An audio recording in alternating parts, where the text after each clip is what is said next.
Cheers, everybody, to a rap beef being over. Huh? Exciting rap beef. I think it's over. It is over, right? We're going to say it's over, okay? I'm recording this on a Thursday. I think it's over, but I've already thought that this was over like once or twice before, okay? So I'm recording this on a Thursday. For all I know, by the time y'all listen to this, Drake might have dropped something else.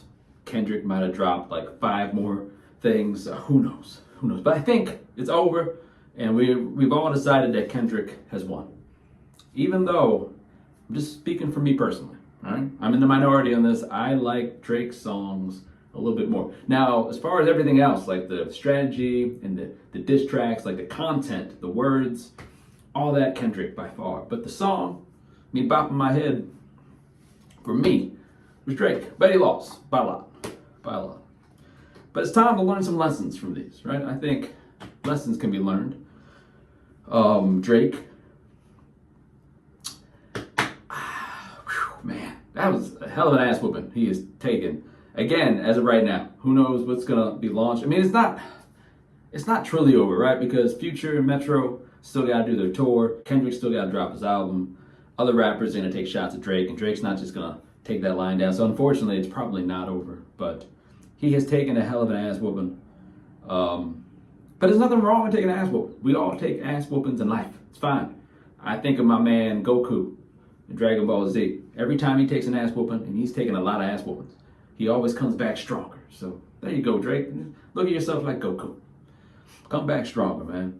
You also got to figure out why don't nobody like you. Because that's what I've learned. Right? That's my lesson, is that nobody likes Drake.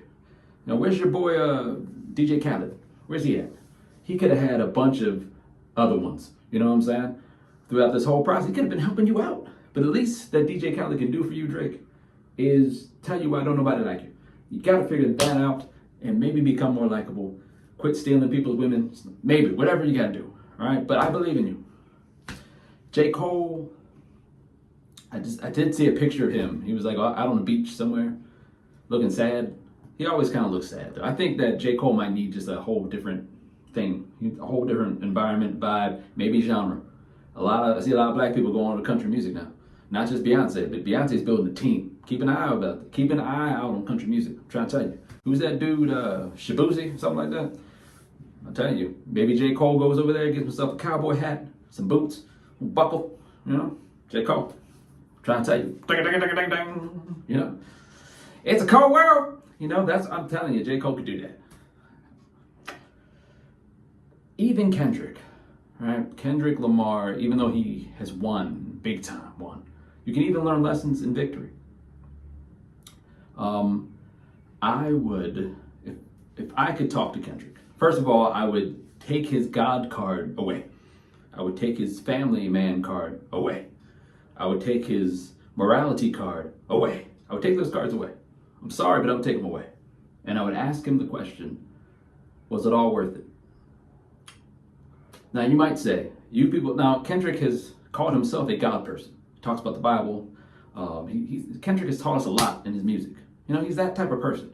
Not just an amazing artist, but people, myself included, have had high respect for Kendrick on other levels, on spiritual levels.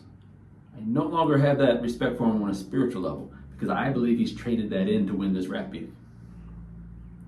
I would ask him, was it all worth it? I don't know. I mean, I love Kendrick as an artist, you know, great music, but you can't be the God guy, the enlightenment guy, and then go fight Drake in the gutter, in the back alleys. You know, it'd be like if Batman started killing people, right? If Batman decided, you know what, these nuts in Gotham have got to go. I've got to take out all these crazy people in Gotham. And he just goes around just blowing people's heads off one night, right? Which would be warranted. They deserved it because they're crazy. Psychopaths, killers. But Batman breaks his rule and just goes blowing heads off. He can't just go back to being Batman again. He's now that person. And I look at Kendrick that way a bit. There's a scripture, and Kendrick would know this, right? Bible guy. And Jesus says, I think it's in Luke 9 somewhere, that what good is it for a man to gain the whole world and yet lose and forfeit his very self.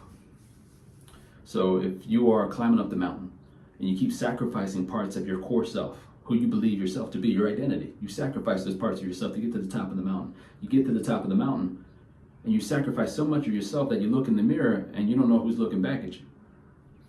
Now again, if you're not a God person, then this means nothing to you. You'll be pointing at, number one, he's made all this money. Of course it was worth it. But for a God person.